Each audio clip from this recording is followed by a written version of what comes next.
3 tahun setelah puncak popularitasnya di layar kaca, Yono, seorang aktor ibu kota, tiba-tiba menghilang dari dunia hiburan tanpa jejak, hanya untuk kembali dengan sebuah pengakuan mengejutkan bahwa dirinya pernah menjadi bagian dari ritual gaib di desa pesisir yang tak tercantum di peta. Menyaksikan arwah seorang nenek dibakar hidup-hidup dan menatap wajah kutukan yang katanya hidup di dalam laut. Ia mengklaim desa itu telah menutup dirinya dari dunia luar, dan kini setiap malam ia masih mendengar gamelan dari balik cermin. Tapi benarkah semua itu nyata? Atau Yono hanya korban dari trauma yang tak selesai? Jawaban itu hanya bisa ditemukan dengan kembali ke saat pertama ia menginjakan kaki di Karangsari. Selamat datang di channel Army Pemburu Hantu, menceritakan berbagai kisah mistis Nusantara yang belum tentu semua orang mengetahui.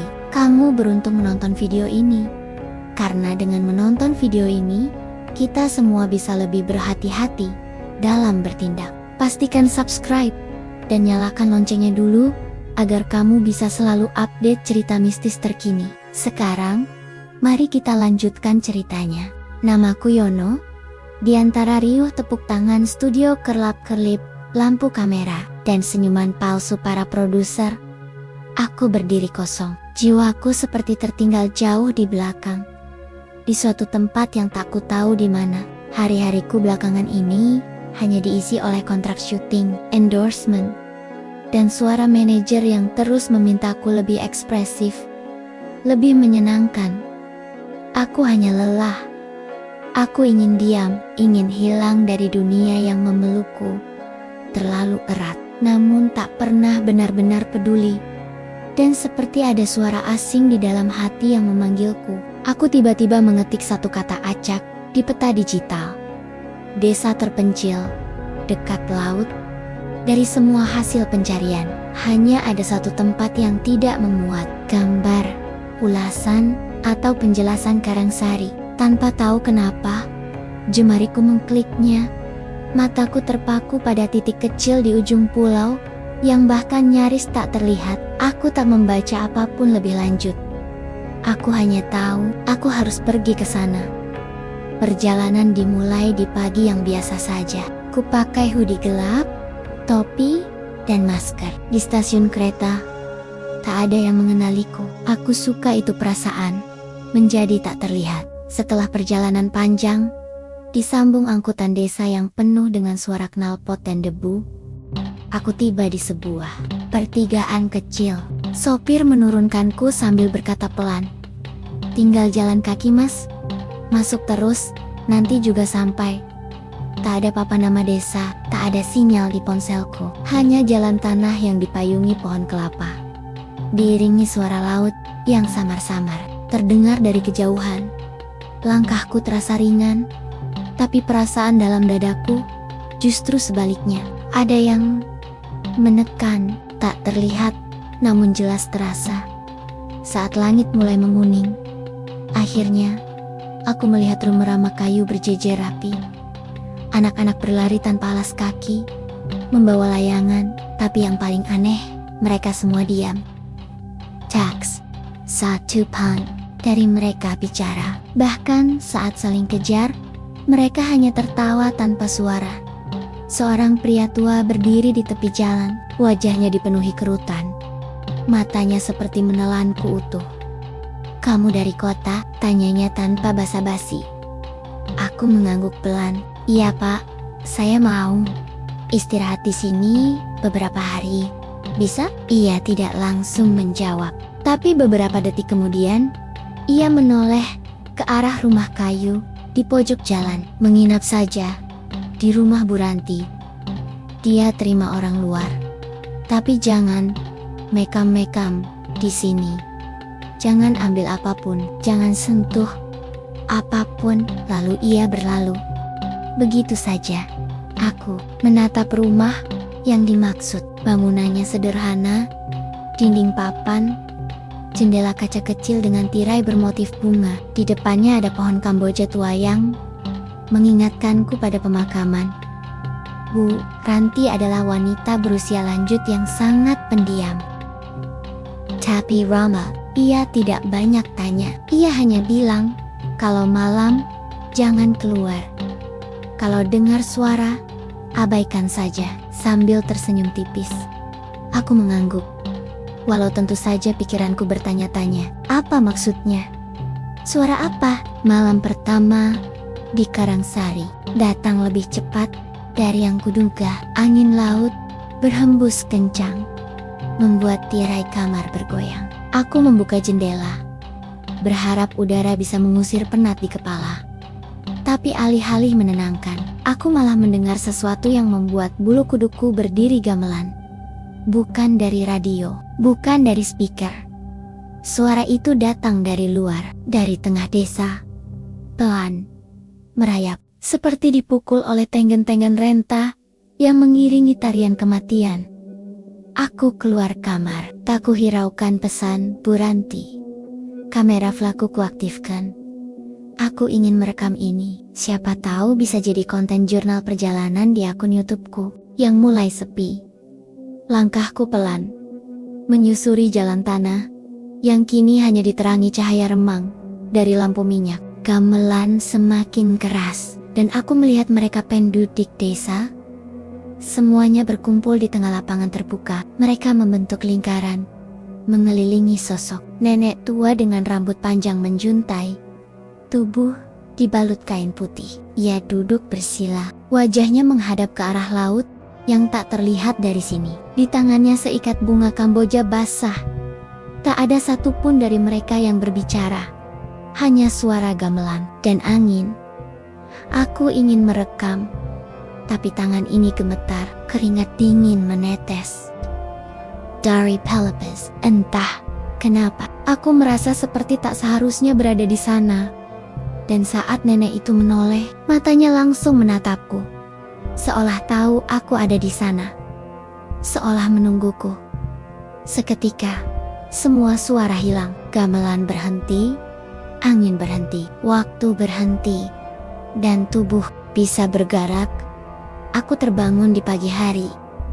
Di kamarku, tirai tertutup, pintu terkunci, ponselku mati total, kamera vlogku kosong, seperti tak pernah merekam apapun. Aku memegang kepala yang berat, jantung berdetak tak karuan.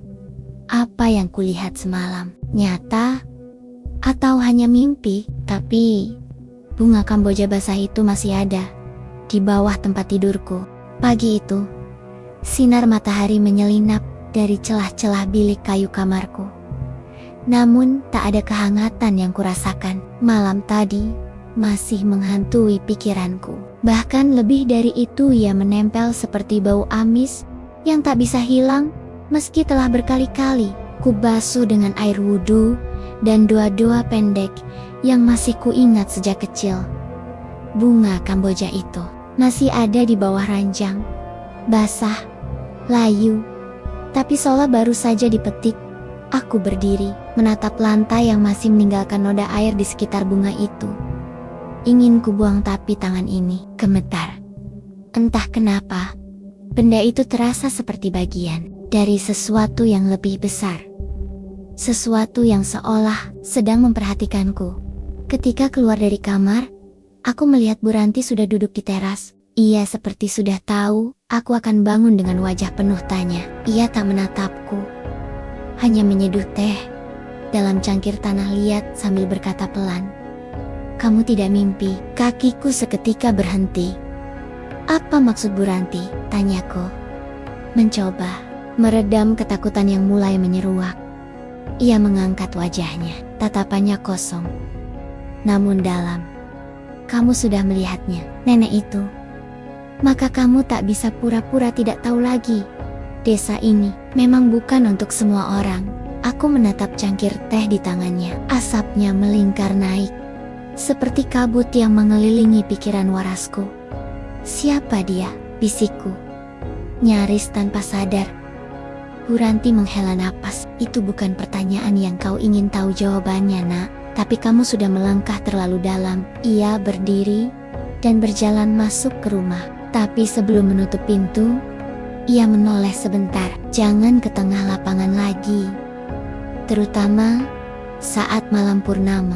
Jangan sekalipun. Hari itu, kuhabiskan dengan berjalan mengelilingi desa. Mencoba mencari sinyal di ponsel, atau setidaknya kepastian. Tapi, tak ada keduanya. Desa Karangsari seakan terjebak di masa lalu. Semua rumah terbuat dari kayu. Tidak ada warung modern, tidak ada kendaraan bermotor, hanya suara laut dan burung camar yang sesekali terdengar dari kejauhan. Namun yang paling ganjil adalah penduduknya. Mereka ramah. Ya, tapi hanya sebatas senyum. Tak ada yang mau berbicara lebih dari 2 kalimat. Anak-anak yang kemarin kulihat tertawa bisu, kini malah menghindar. Seolah keberadaanku adalah sesuatu yang mereka hindari. Atau takut kon. Di salah satu sudut jalan, aku melihat seorang pria parubaya sedang menulis sesuatu di tanah dengan ranting. Ketika aku mendekat, ia buru-buru menghapusnya dengan tangan, lalu berkata cepat, "Kamu belum terlambat." Tapi jangan keras kepala. Dengarkan alam, dengarkan malam. Ia lalu pergi. Tanpa sempat kutanya lebih lanjut, malam pun datang. Lebih cepat dari yang kuduga, dan seperti malam sebelumnya, bunyi gamelan itu kembali terdengar. Awalnya samar, lalu menguat. Suaranya menelusup seperti udara dingin masuk dari pori-pori dan menusuk ke tulang belakang. Aku berdiri di depan jendela. Tanganku ingin menarik tirai, tapi sesuatu menahanku. Aku tahu, aku tak boleh keluar. Aku tahu ini berbahaya. Tapi rasa penasaranku terlalu besar. Maka aku kembali menyalakan kamera vlogku dan berjalan keluar. Langit malam itu terang. Bulan bundar menggantung tinggi, memantulkan cahaya ke seluruh permukaan desa.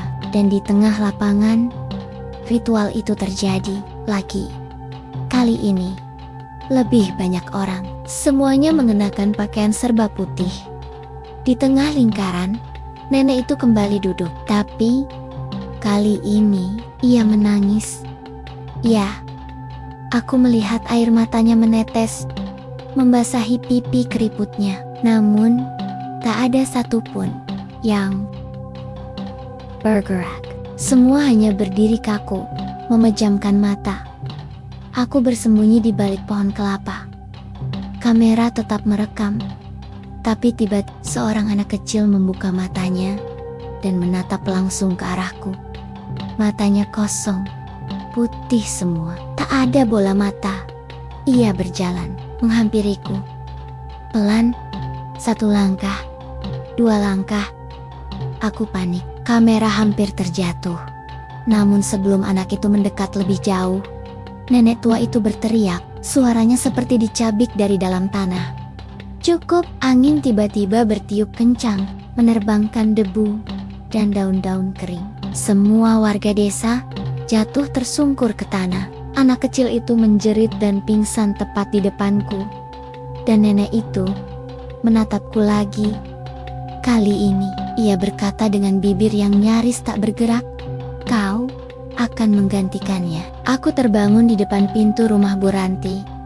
Bajuku penuh pasir dan lumpur. Tanganku menggenggam sesuatu. Ketika ku buka, itu adalah kain putih kecil yang berlumur darah. Sepanjang hari berikutnya, Bu Ranti tak bicara sepatah kata pun. Ia hanya memberiku makan, lalu masuk ke kamarnya dan menutup pintu. Aku tak bisa tinggal diam. Harus ada yang bisa menjelaskan ini semua. Maka aku mendatangi rumah kepala desa. Bangunannya lebih besar dari rumah-rumah lain. Berdinding anyaman bambu, dengan atap rumbia yang sudah tua. Seorang pria berkumis tebal membukakan pintu. Wajahnya tidak asing. Aku melihatnya dalam lingkaran ritual malam itu. Suaraku parau saat bertanya, apa yang sebenarnya terjadi di desa ini?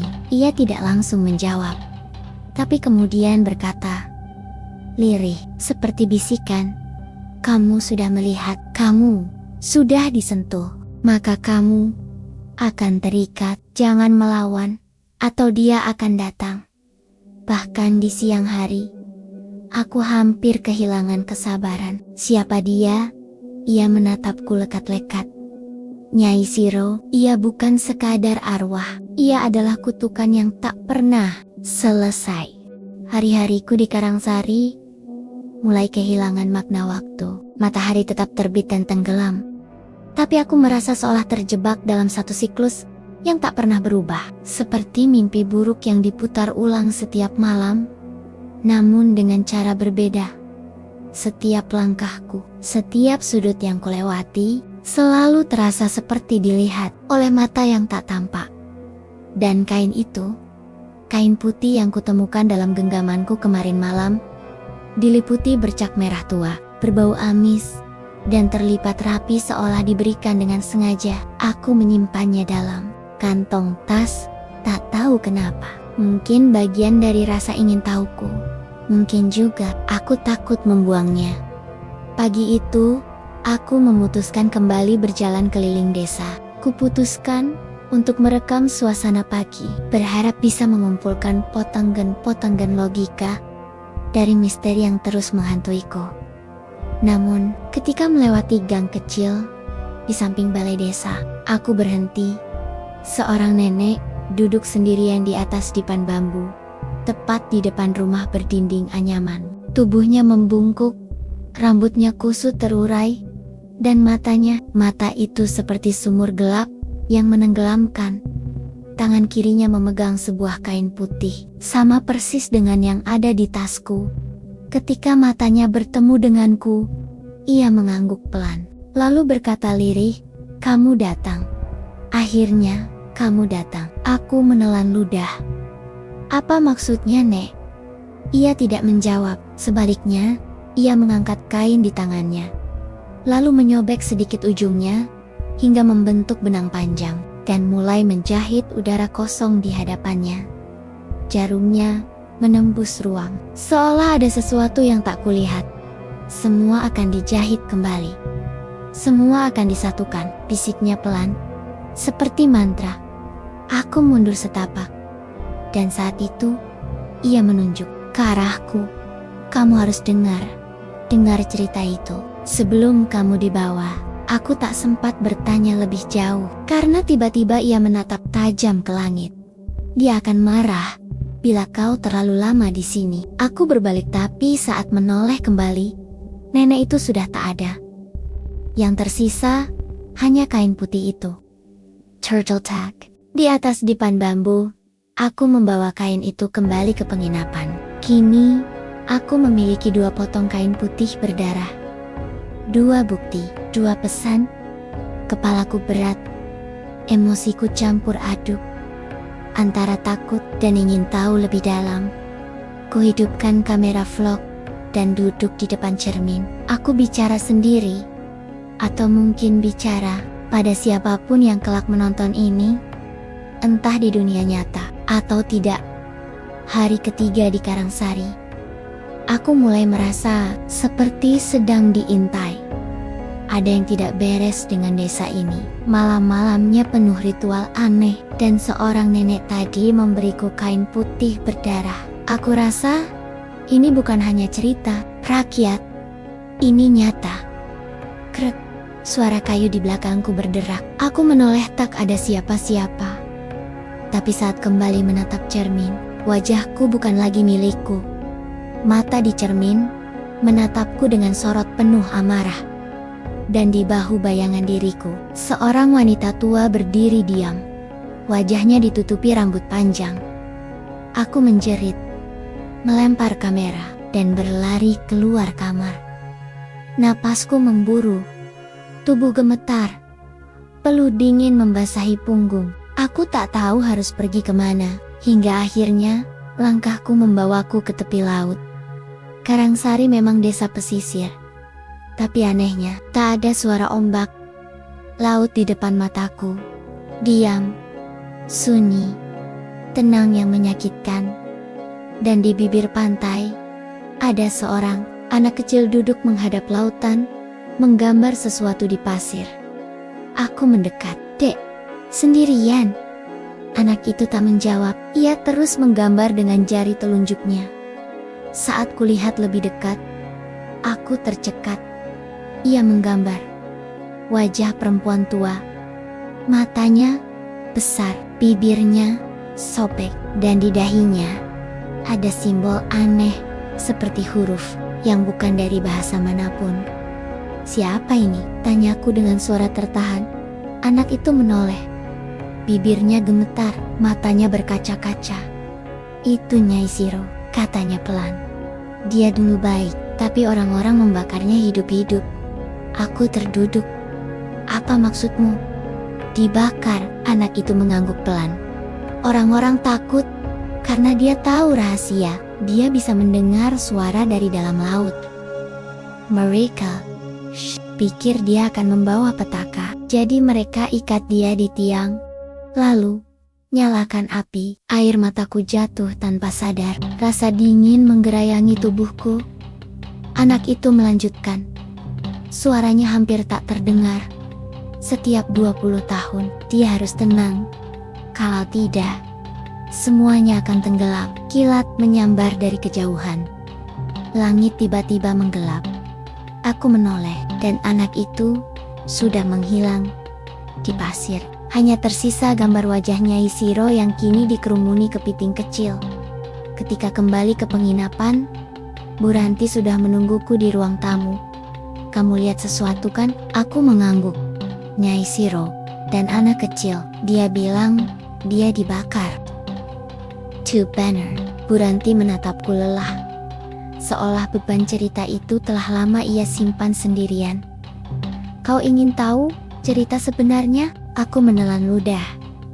"Iya, tolong." Dan untuk pertama kalinya, Bu Ranti bicara panjang. 30 tahun lalu, Nyai Shiro adalah tabib desa, perempuan pintar yang bisa membaca musim, menyembuhkan penyakit, bahkan menghentikan ombak saat badai datang. Ia disegani dan perlahan ditakuti.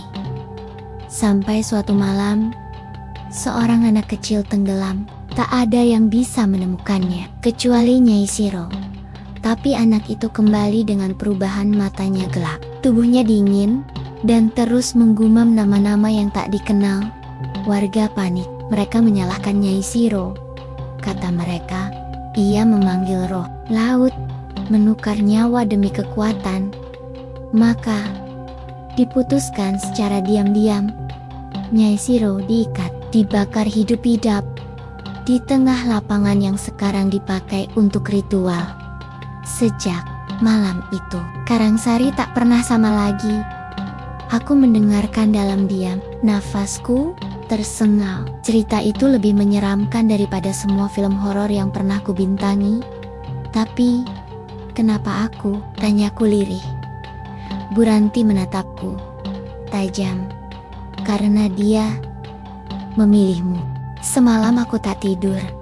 Setiap kali memejamkan mata, wajah perempuan tua itu muncul.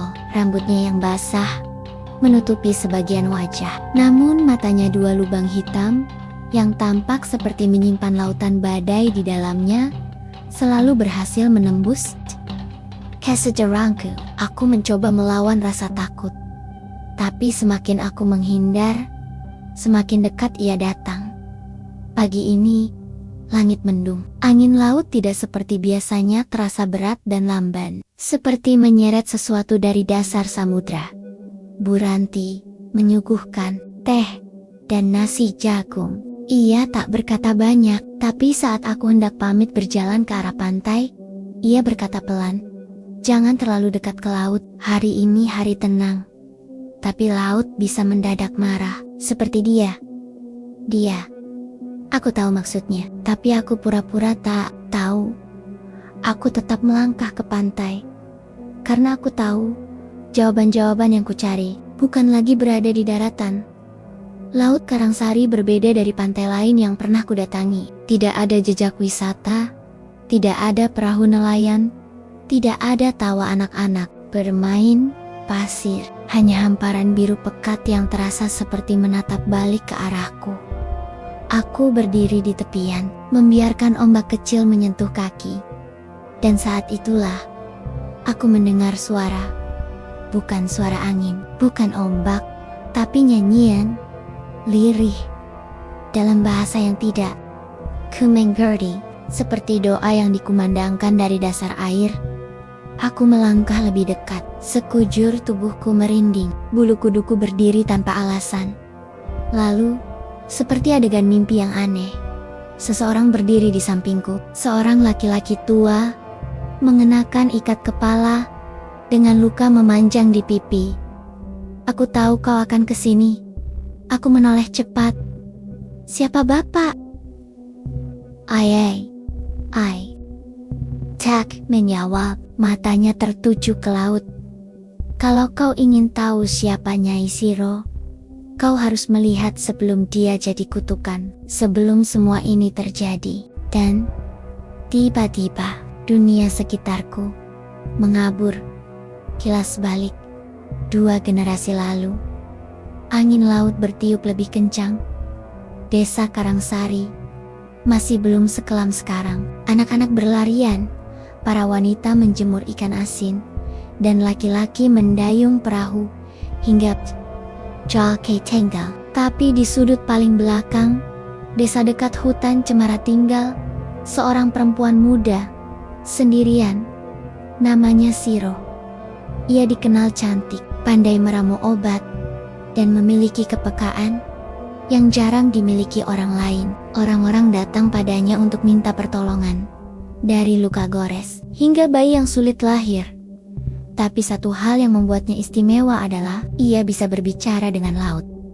Bukan secara harfiah, tentu, tapi Shiro selalu tahu kapan badai datang, kapan ombak tenang, dan kapan laut bisa dilalui tanpa korban. Orang tua-tua bilang, ia punya telinga air. Suatu hari, datang kabar buruk. 4 nelayan hilang setelah badai mendadak datang. Desa berkabung. Istri-istri menangis. Anak-anak bertanya, kenapa ayah mereka tak pulang? Shiro menyepi di pantai. Ia menanam sesajen di bawah karang membokar dupa, lalu berbicara sendiri. Tak lama, mayat keempat nelayan itu ditemukan, tapi mayat mereka utuh, tak membusuk, tak dimakan ikan, hanya mata mereka terbuka lebar, seperti melihat sesuatu yang tak bisa dijelaskan. Sejak saat itu, desas-desus mulai muncul. Orang-orang mulai berbisik, Shiro bersekutu dengan jin laut. Dia bisa menukar nyawa, telinganya bukan lagi manusia, namun mereka tak berani terang-terangan mengusirnya.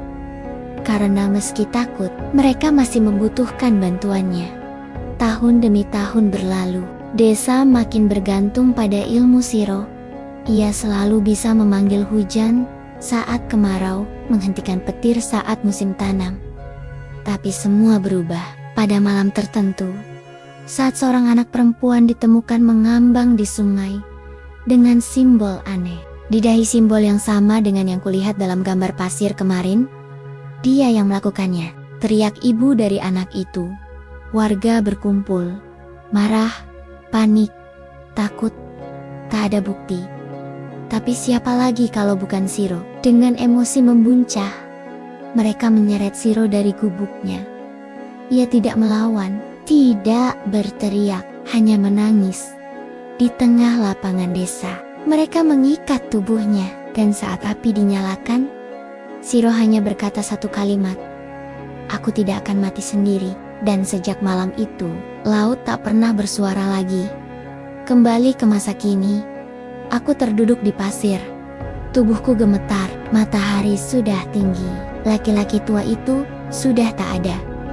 Tapi bisikan Shiro suaranya masih terngiang. Aku tidak akan mati sendiri. Saat malam tiba, aku mencoba tidur lebih awal, tapi tepat tengah malam, suara itu datang lagi. Gamelan. Aku menutup telinga, tapi gamelan bukan suara ia seperti getaran yang langsung masuk ke dada.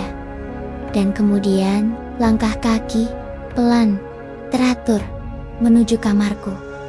Aku bersembunyi di balik selimut, menggenggam 2 potong kain putih berdarah itu. Pintu berderit, perlahan terbuka. dan sosok perempuan tua berdiri di sana, rambutnya basah, matanya kosong, dan dari mulutnya darah menetes. Aku tak tahu lagi bagaimana cara membedakan mimpi dan kenyataan. Setiap malam, wajah itu datang. Setiap malam, langkah-langkah mendekat. Setiap malam, pintu kamar terbuka dengan suara berderit yang semakin ku kenal. Dan ketika aku bangun, ponselku tetap mati. Kamera vlogku masih kosong, dan kain putih berdarah itu bertambah satu lagi.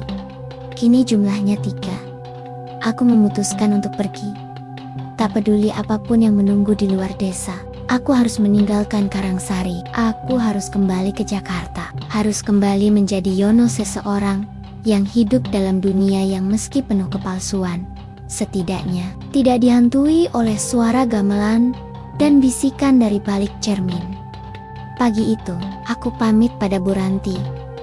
Ia menatapku lama sebelum berkata pelan, "Jalan keluar dari sini bukan cuma lewat kaki, tapi lewat hati."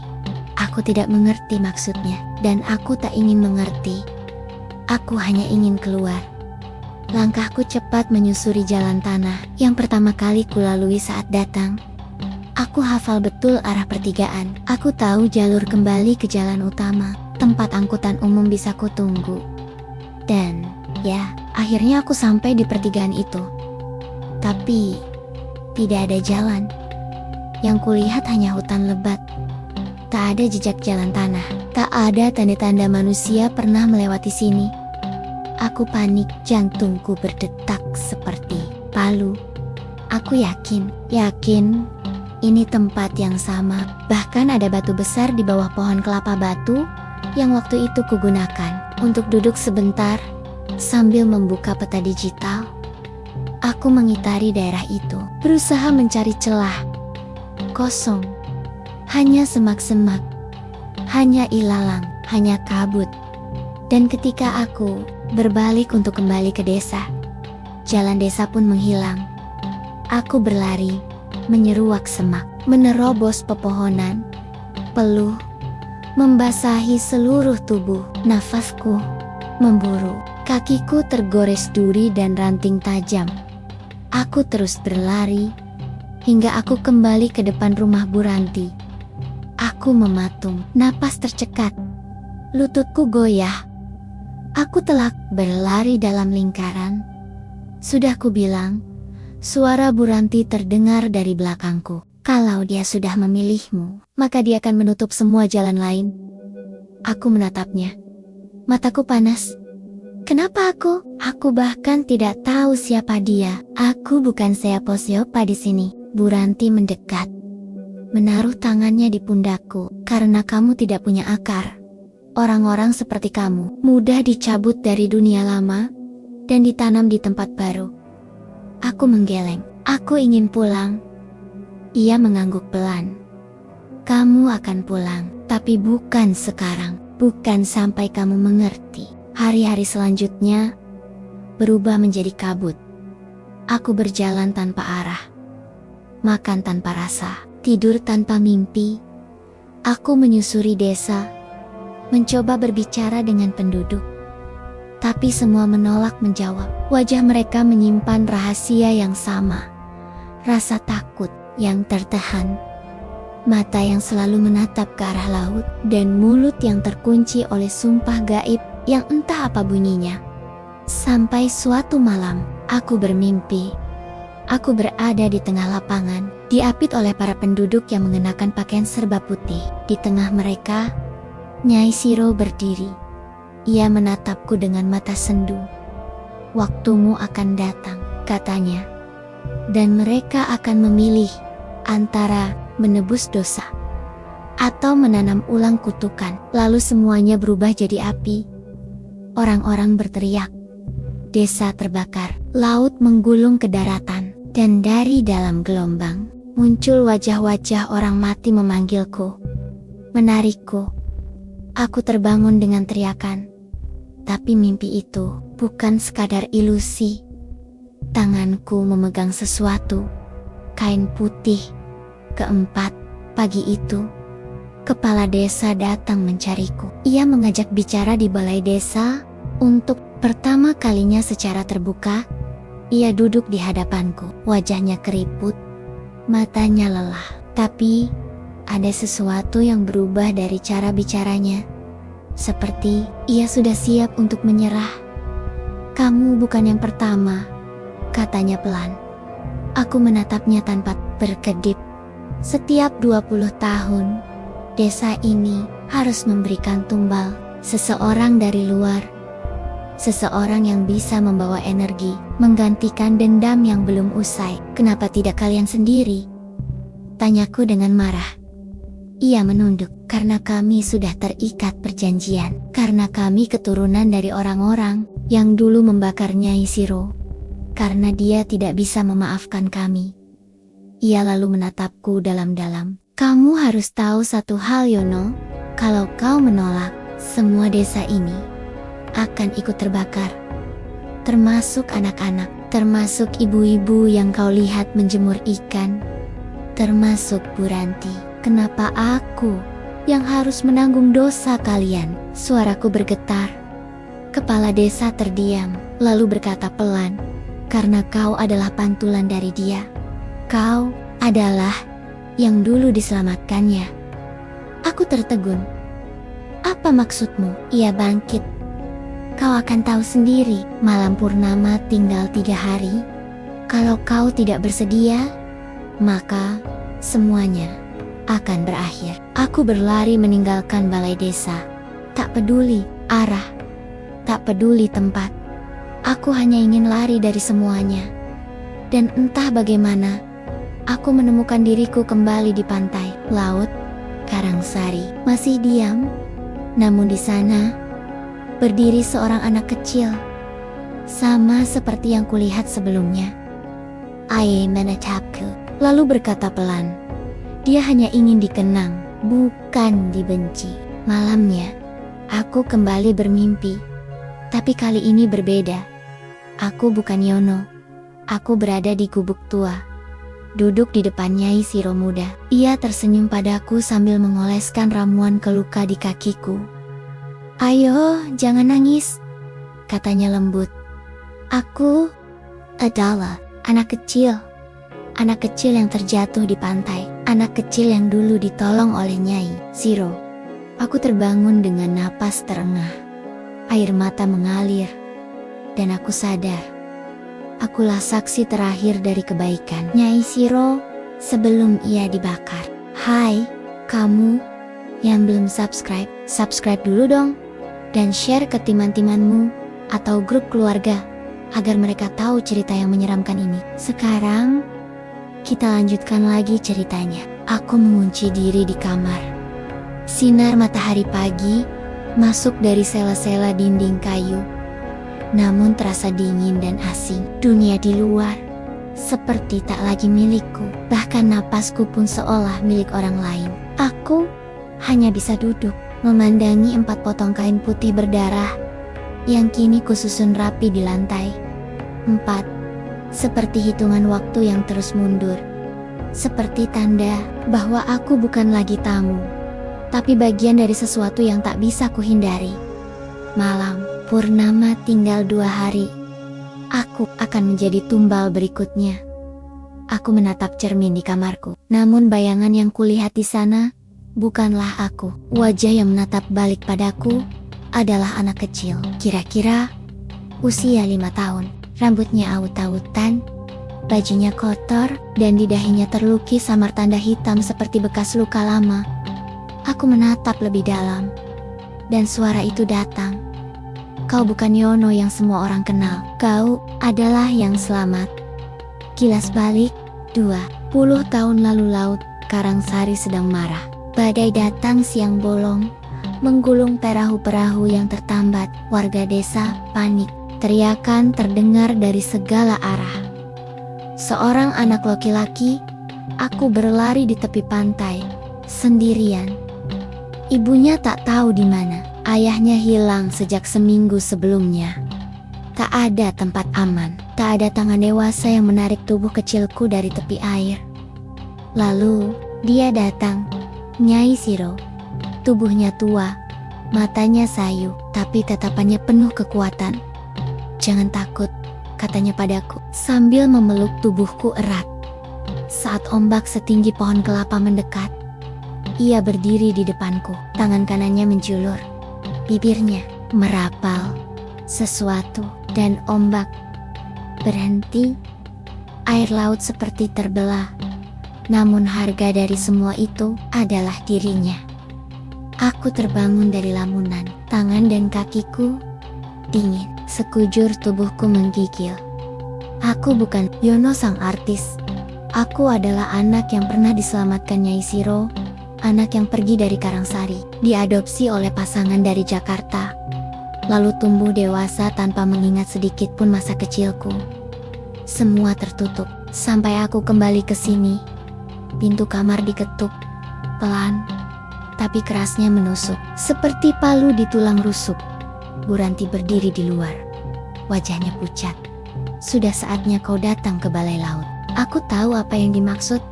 Ritual awal. Balai laut bukanlah bangunan biasa. Ia bukan balai warga.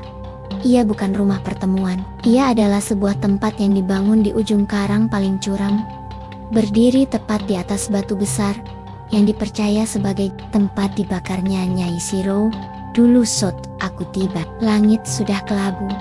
Warga berdiri mengelilingi bangunan itu, mengenakan pakaian putih. Wajah-wajah mereka ditutupi kain tipis. Tak satu pun bicara, hanya suara debur ombak dari bawah tebing yang terdengar dan gamelan pelan, namun nyata. Aku dipersilakan duduk di tengah lingkaran. Di depanku ada cermin besar.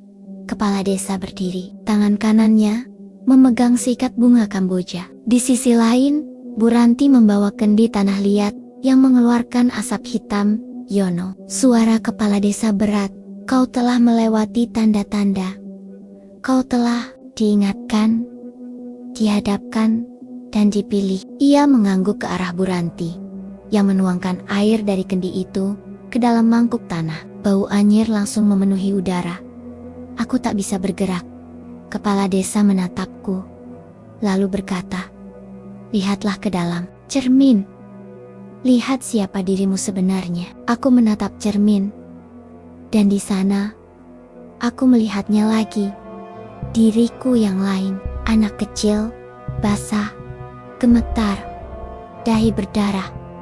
Namun kali ini, ia bicara. "Kau meninggalkanku di sini. Kau tumbuh, kau lari, tapi aku tetap di sini. Kini kau harus kembali padaku." Cermin bergetar. Suaranya berderak, suara kaca pecah mulai terdengar. Dari sadetnya, aku berteriak, "Hentikan! Aku bukan dia, aku bukan bagian dari ini semua." Namun semua warga tiba-tiba berlutut serempak, dan dari balik cermin muncul sosok perempuan tua, Nyai Shiro. Rambutnya basah, matanya tak lagi marah, justru menangis. Ia berjalan ke arahku bukan dari dunia nyata, tapi dari balik cermin. Tangannya menyentuh permukaan kaca, dan aku mengulurkan tanganku. Saat jari kami bersentuhan, cermin meledak. Aku terjatuh. Tubuhku tergangg. Keng, nafasku sesak. Dan ketika ku buka mata, aku berada di dalam laut. Tubuhku melayang di antara ganggang, batu karang, dan mayat-mayat yang menari di dasar samudra.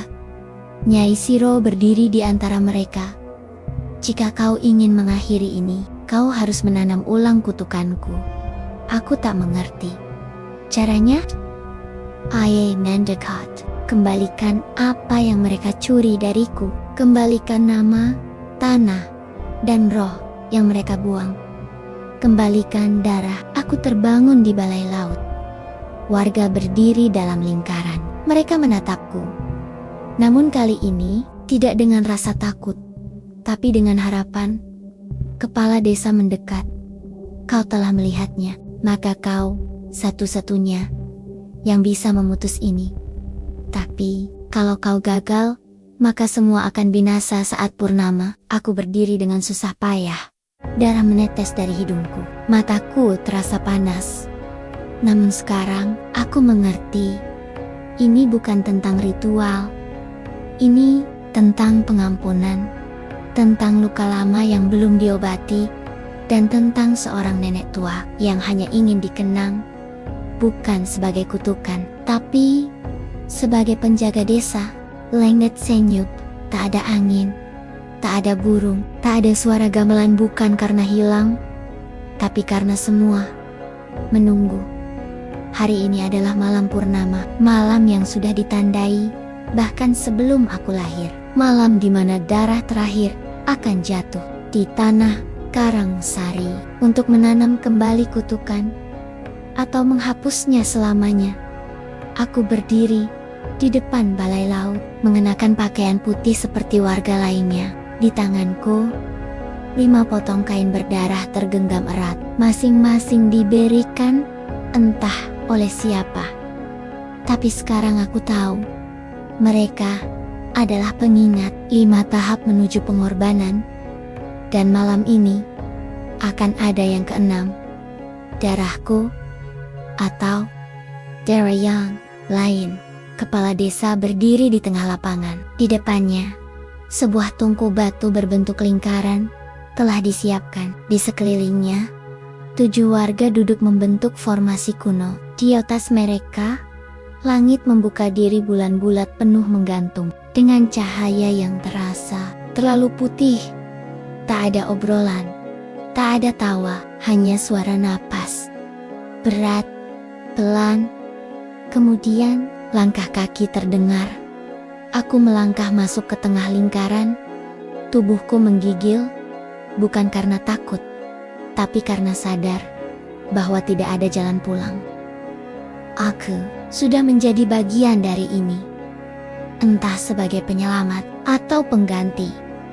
Bu Ranti mendekat, wajahnya pucat. Jika kamu kuat, jangan biarkan dia mengambilmu. Tapi kalau kamu lemah, jangan lawan. Terimalah. Aku menatapnya dalam.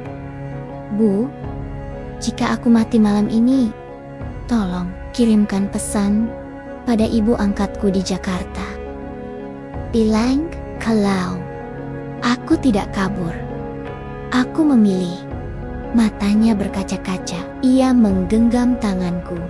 Semoga malam ini bukan akhir Yono, tapi awal. Lalu ritual dimulai.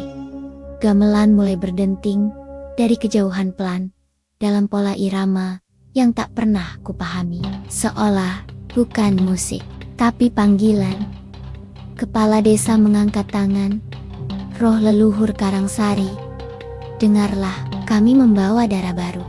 Bukan sebagai tumbal, tapi sebagai jembatan. Kami membawa tubuh yang pernah kau selamatkan. Sebagai tebusan, angin tiba-tiba bertiup. Api dalam tungku batu membesar nyaris menyentuh langit. Aku menutup mata. Gamelan semakin keras. Tanah bergetar. Ia datang. Nyai Siro. Ia muncul dari tengah lingkaran api. Tubuhnya basah. Rambutnya hitam dan panjang, menjuntai hingga tanah. Matanya tak bersinar seperti dulu, kini merah darah, penuh amarah. Dan harapan yang tertahan, warga Sorentak menunduk. Kepala desa berlutut. Hanya aku yang berdiri. Ia mendekatiku. Setiap langkahnya membekukan udara. Daun-daun gugur, lampu minyak padam satu persatu. Gamelan mendadak berhenti, digantikan oleh suara tangisan anak kecil dari segala arah. Kau kembali, ucapnya. Suaranya bergema di dalam kepalaku, bukan lewat telinga. Aku mengangguk. Aku ingat semuanya. Ia mengulurkan tangan. Aku akan menanam ulang dendamku lewat tubuhmu. Aku akan hidup di dalammu. Aku akan membuat mereka membayar. Aku memiliki mata. Pilihan itu datang.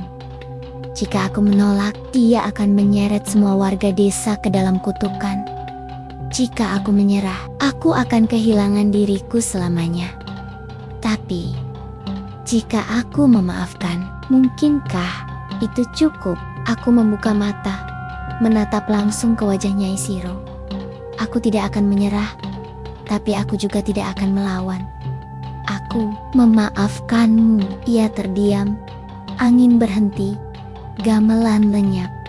Seketika, seluruh desa hening. Nyai Shiro tampak goyah. Rambutnya melayang.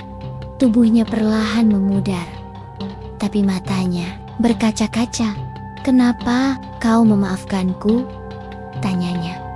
Suaranya tidak lagi berat. Kali ini, seperti ibu yang kehilangan anaknya.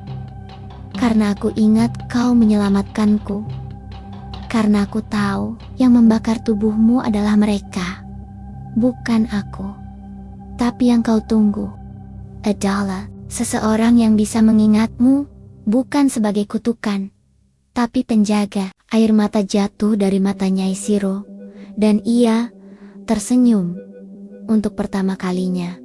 Dan terakhir, tubuhnya menyala. Tapi kali ini bukan api kutukan, melainkan cahaya lembut seperti sinar matahari yang baru terbit. Satu persatu kain berdarah di tanganku membakar sendiri. Lalu gamelan berubah menjadi suara nyanyian. Nyanyian damai. Nyanyian perpisahan. Warga desa menatap ke langit. Tak lagi takut, tak lagi gemetar. Nyai Shiro perlahan menghilang, berubah menjadi titik cahaya kecil yang terbang ke arah laut dan tenggelam di cakrawala. Semua selesai. Kutukan telah dihapus. Aku terduduk, lemas, tapi ringan. Warga desa mendekatiku. Satu per satu. Tak ada kata, tapi pandangan mereka mengucapkan terima kasih yang tidak akan pernah bisa dituliskan. Bu Ranti memelukku, dan untuk pertama kalinya sejak aku datang, Laut Karangsari bergemuruh kembali. Suara ombak yang hidup, tanda bahwa arwahnya sudah damai. 3 hari setelah malam purnama, langit Karangsari menjadi biru untuk pertama kalinya. Burung-burung kembali melintasi langit. Ombak tak lagi diam. Bau garam dan matahari menyatu, menghadirkan kehidupan yang dulu seperti hanya tinggal kenangan. Bahkan angin Turasa Ringen tak membawa bisikan. Namun tidak semua hal kembali seperti sedia kala, termasuk aku. Pagi itu aku berdiri di tepi jalan keluar desa, tempat yang dulu seperti hilang dari peta. Kini jalannya kembali, seperti membuka portal yang selama ini disembunyikan. Bu Ranti berdiri di sampingku, membawa seikat kain batik dan 2 buah pisang rebus dalam kantong plastik. "Untuk perjalananmu," katanya, sambil menyodorkannya padaku. Dan sebagai penutup, aku tersenyum, tapi dadaku sesak. Entah karena lega atau karena perpisahan, ini terasa seperti menanggalkan bagian dari diriku sendiri. "Bu Ranti," kataku lirih, "kalau suatu saat ku tulis cerita tentang semua ini, kira-kira orang akan percaya nggak?" Ia menatapku lama. Yang percaya tak butuh bukti. Yang butuh bukti belum tentu siap untuk percaya. Aku mengangguk. Di kejauhan, angkot tua mulai mendekat. Aku melambaikan tangan. Saat langkahku menjauh, Bu Ranti berkata pelan, hampir tak kudengar, "Terima kasih karena memilih untuk mengingat, bukan melupakan." Jakarta menyambutku dengan hiruk pikuk yang memekakan. Klakson, asap gudang-gidang, semua terasa asing meski disinilah aku besar, tumbuh, terkenal. Tapi semuanya terasa terlalu bising setelah sunyinya Karangsari. Aku kembali ke apartemen. Ponselku menyala. Notifikasi ratusan pesan masuk. Produserku mengancam, "Kalau lo nggak muncul minggu depan, kontrak dicabut." Penggemar menulis, "Bang, Yono hileng ye, lagi healing kah?" Dan satu pesan dari ibu angkatku, "Kamu kemana nah? Ibu mimpi kamu jatuh di laut dan ada perempuan tua yang membawamu naik." Aku menangis. Malam itu, aku menyalakan kamera. duduk di depan jendela. Angin malam meniup gorden pelan. Dan aku bicara. Halo, namaku Yono. Kalian mungkin kenal aku dari layar kaca, sinetron ini, film itu. Tapi kali ini, aku mau cerita, bukan soal dunia hiburan, tapi solot desa, dendam, dan seorang nenek tua yang lebih mulia daripada yang kalian kira. Aku bicara hampir 2 jam tentang Nyai Siro, tentang Karangsari, tentang kain berdarah, tentang cermin, tentang Purnama. Lalu kuunggah ke YouTube. Tak peduli siapa yang percaya. Keesokan harinya, video tuh viral. Tapi bukan karena isinya, melainkan karena komentar ini. Saya juga pernah ke Karangsari, tapi desa itu sudah lama hilang dari peta. Bahkan, penduduk lokal pun bilang, tak ada desa seperti itu. Aku terdiam membaca komentar itu. Kupandangi peta digital. Ku ketik Karangsari, pesisir selatan, kosong. Tak ada hasil. Seolah desa itu tak pernah ada. Kegelisahan mulai muncul. Aku meraba pundakku, dan saat membuka baju, kulihat sesuatu, tanda hitam, simbol kecil, yang perlahan muncul di bawah kulitku. Bentuknya seperti ombak yang mengelilingi bulan. Dadaku berdegup kencang. Aku berdiri dan menatap ke cermin. Dan di sana bukan hanya aku yang kulihat. Bayangan Nyai Siro berdiri di belakangku tersenyum, tenang, tiba-tiba. Sermon, Retak. Sejak kembali dari Karangsari, aku tak pernah benar-benar sendiri. Meski tidak ada orang di kamar, tidak ada tamu, tidak ada bayangan di jendela. Tapi, selalu ada suara. Lirih, dalam, seperti gema dari bawah tanah Hatau, dari dasar laut yang jauh dan dingin. Kau sudah melihat, tapi belum selesai. Sudah 2 minggu berlalu, sejak aku mengunggah videoku. Komentar masih mengalir. Sebagian bilang aku terlalu larut dalam metode acting. Sebagian lain menyebutku pembohong. Tapi ada pula yang menulis dengan serius. Saya juga bermimpi berada di desa Karangsari. Saya melihat perempuan tua itu. Dia memanggil saya. Itu komentar dari akun bernama Sang Penjala Senja. Sesuatu dalam benakku bergetar. Seolah aku tidak lagi satu-satunya yang dibuka matanya. Hari itu, aku kembali menatap cermin. Garis hitam di pundakku belum hilang, malah semakin dalam, seperti tertanam. Seperti akar. Aku mengusapnya perlahan. Dan untuk sepersekian detik, aku mendengar suara air menetes di balik kaca. Aku menunduk cepat. Lantai apartemenku basah. Tapi bukan air dari AC. Bukan pipa bocor. Airnya asin. Seperti laut, aku mencoba mengabaikan. Tapi tak bisa, malam-malamku dipenuhi mimpi aneh. Aku berdiri di pinggir pantai, tapi bukan Karangsari. Ini tempat lain, lebih gelap, lebih sunyi, lautnya hitam, dan ombaknya berbisik. Dalam mimpi itu, orang-orang dari Karangsari berdiri mengelilingiku.